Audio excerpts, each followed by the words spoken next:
Ajebe Abuja ka we wanted justice to Verydarkman. Manager Abuja he wanted justice to Nnamdi Kanu. That shows that now everybody be who are poor throughout. I have here is so very important to us. Name me to another important. I wanna have to see Abuja. Kaje no here Verydarkman. I know Verydarkman. So that they're gonna go fight. Kemegide Jeremiah. Fine and good. Such a thing, Aburi Togo say Ndi Igbo.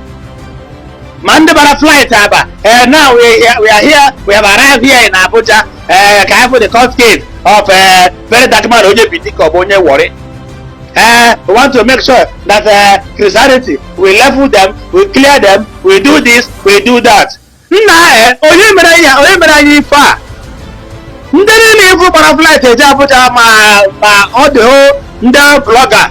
Mande southeast, mande chori je we bara view, mande chori je we bara content. Mathias Ezeaku, everybody, mention your location, call this number. If you come Abuja, we want to stand by you. Verydarkman. How many of you have come out to go and watch? It was a people maka Nnamdi Kanu echi. Ko una na eche na nibe Nnamdi Kanu abasara anyị bụ ndị Igbo. Ko una ma the reason why insecurity ka ji we edita na southeast because na gini na ji Nnamdi Kanu. Ọnọdụ ka onye ụlọ na-agba ọkụ ọ na-achụ oke, onye ụlọ na-agba ọkụ ọ na-achụ oke. Ahapụ the most precious thing a ga-eme ejere eme ihe na-eme ihe kwana gbasara anyị. To me anything gbasara religion and ụka ọsọrọ abụrụ my problem. Many of us today are not people like people ndị na Herikuli, ndị bi na Uli, ndị bi na Osumoru, some part of Ihiala. Many places are not some part of Olu are not because of insecurity. Are you going to tell me that nobody tries to weather a wagrema? The choice you always zeal. Kajanari, Verydarkman, no need. Kajanari, came a chona, no with the justice. Nobody is to say to storm won't need severally, but I'm not the Kanu. I got Nnamdi Kanu, ya neighbor. They are happy that no okay with the people in Ndi Igbo for Enaya. And he said it that now we will be the one to betray him. I said no, Oyendu, we cannot betray you. What is happening now?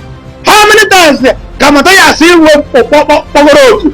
Gadande Omenala let's go to Abuja at least 2 times or 3 times. How many times have you carried people to go to Abuja? At least it's not going to go to a courtroom. In na gate. Yeah, yes, Nnamdi Kanu were mad. No, everybody Nnamdi Kanu, everybody everyone na do. Mani every time. He got under and who's got under this show. Nana fighting Christianity. Ajebe Abuja, we wanted justice to Verydarkman. Manager Abuja, he wanted justice to Nnamdi Kanu. That shows that now everybody be who are poor throughout. Each one with the justice, means that with the justice. Nnamdi Kanu today. The reason why I got we fake prophet today, we fake religion, we fake Dibia and fake Omerechi, and the Jew but because Nnamdi Kanu no need.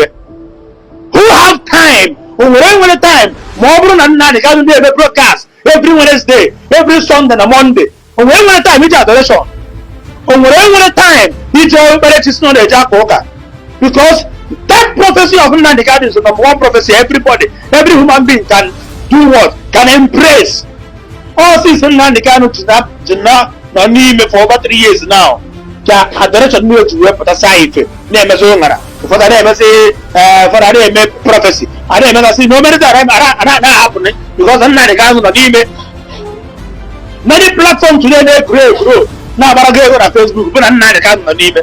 Nnamdi Kanu no need most of fake prophet and Dibia, all this Dibia name who are you man go Kasera say Nnamdi Kanu would have speak against all those because or that like all this nonsense because of Ndi Igbo. But I think that Nnamdi Kanu cannot name everybody but that's the name. Even you Mathias Ezeaku. Even you because na Omenala na kusi buto ofuma but you see ginger people say again and Verydarkman get no area can be back that is a Verydarkman with the you would have done such a thing or even butterfly to go to Abuja all those that do interpreting hypocrites. This is why you will not do that because in one way or the other a like on Nnamdi Kanu because Nnamdi Kanu be a Christian. Let me just tell you that. Or a Jewish, let me just use that way. Or they're against Christianity, then they ekumaka Christ. And not they're against Omenala, then they ekumaka the main original of Ogo, Igbo. You want to do this. Men came in case where happen culture. Man, maybe one word that the family of Nnamdi Kanu be Christian. That is why Mathias Ezeaku you to help that when the effrontery when kusioku ike pụta wee gwa ndị mmadụ ka anyị je na Abuja bara Abuja ka anyị je na Verydarkman. Man, no you hụrụ Nnamdi Kanu, you are nothing but enemy of onye Igbo. One word the other is against Nnamdi Kanu, but it's not equal because equal now southeast will descend on you, youth will descend on you, angry mob will descend on you. Imagine that because equal a man that be people told you southeast. Somebody like me, I've paid my dues. Make sure so the journey the bear area full only do one-on-one. But when they come to the room, maybe even now they can take more than 5 to 6 times when I go for the Zoku. I don't pay for anything, but I am the cable they wouldn't do. Come on, I'm going to need that. They release here. I say by one victory, what I'm going to do another east. Manu the club no Ndi Igbo. I am Omenala Igbo. I am a joker. I am a banker. You want to fight Christianity because of getting allow them me and they believe and they worry. Allow Verydarkman won't they worry and they side there. Now Jeremiah, let them sort their case by themselves. I want a pressing need to Igbo. Before we have applied, Isiagu. To me, I need about content. Mazi Nnamdi detention for over 3 years now. Come on to post. Come on to speak. If you cannot go to Abuja, can't you post? Can't you just post? Hashtag free Mazi Nnamdi Kanu. Can't you do that? Or what again? I just look on her. I just look on her. Service na bagara unacha hema. Development but also na service. Unacha hema ni. Unlike before, Southeast na every weekend into everybody na abata Owerri na abata Enugu na enwere ahore security adi everywhere but kita na Nnamdi Kanu release Nnamdi Kanu ta ọdụ no na-ekwu afọ oburu ụzọ a na-enwe kidnapper ofu onye na-eji okwu ọnụ chụọ kidnapper ọsọ even kidnapper na-atọ ọnụ bụrụ ezigbo mmadụ drop egbe because of okwu ọnụ Mazi Nnamdi Kanu. Unu na-eji support the Verydarkman, unu na-eji ekwu against Jeremiah. Ihe na-agbasahara anyị nothing concern all those trash. Let them sort themselves. Ihe ahụ ụmụnne na-abụ binu na wọrị ha nchagbu ofu ihe. Let them work, sort themselves out. The release of Mazi Nnamdi Kanu is what we want. Thank you very much.